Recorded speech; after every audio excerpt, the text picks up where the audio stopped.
Education, Science and Innovation Deputy Minister Buti Manamela will be leading an awareness campaign around bogus colleges in Durban this morning.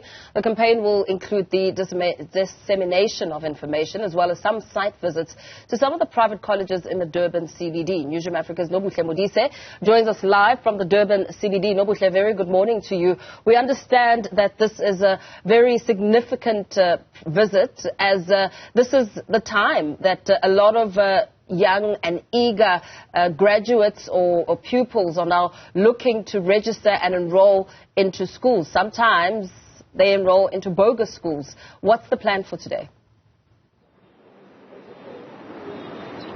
A very good morning, Indeed, you've nailed it.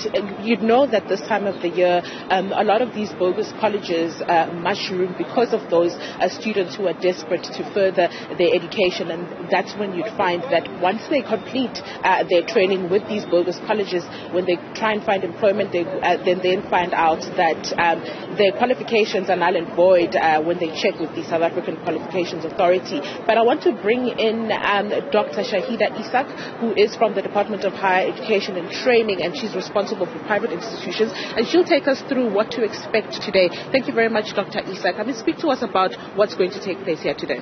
Okay, so Nobuhle, we are planning to visit a few colleges with the Deputy Minister.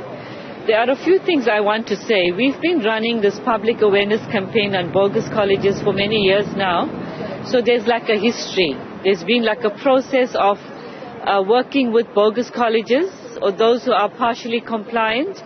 And just a few things I want to say here. Some of the bogus colleges whom we were struggling with in the past, and we referred them to SAPs, etc., we noticed they have closed down. On their own, they have collapsed. And we will take the DM to those colleges. The one I can remember currently is Skyline College.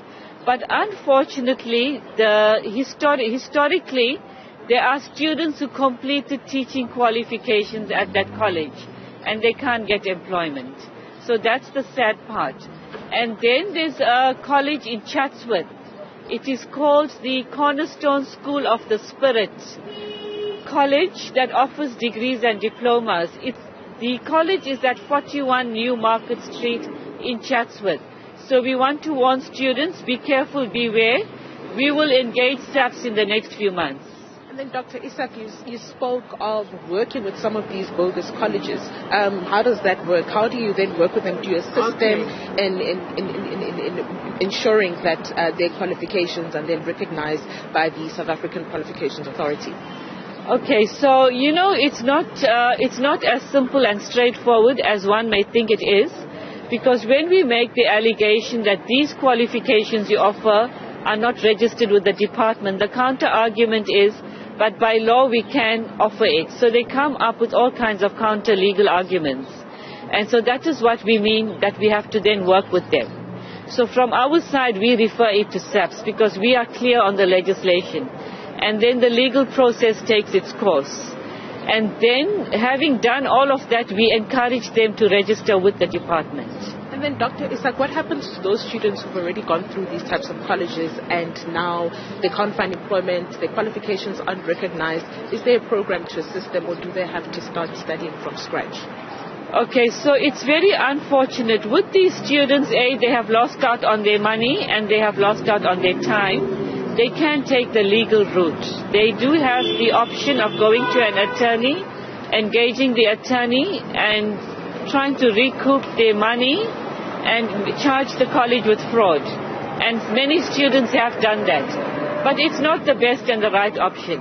Then from our side, we try to assist them to try and integrate back into the education system where we feel it's possible.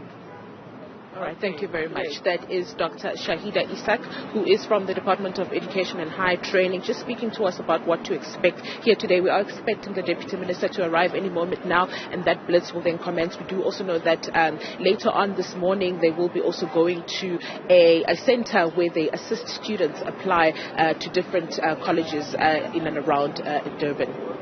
Well, let's leave it there for now. And, of course, a story that we will be tracking throughout the course of the morning. Nobuhle Modise giving us a sense of some of the expectations ahead of that visit.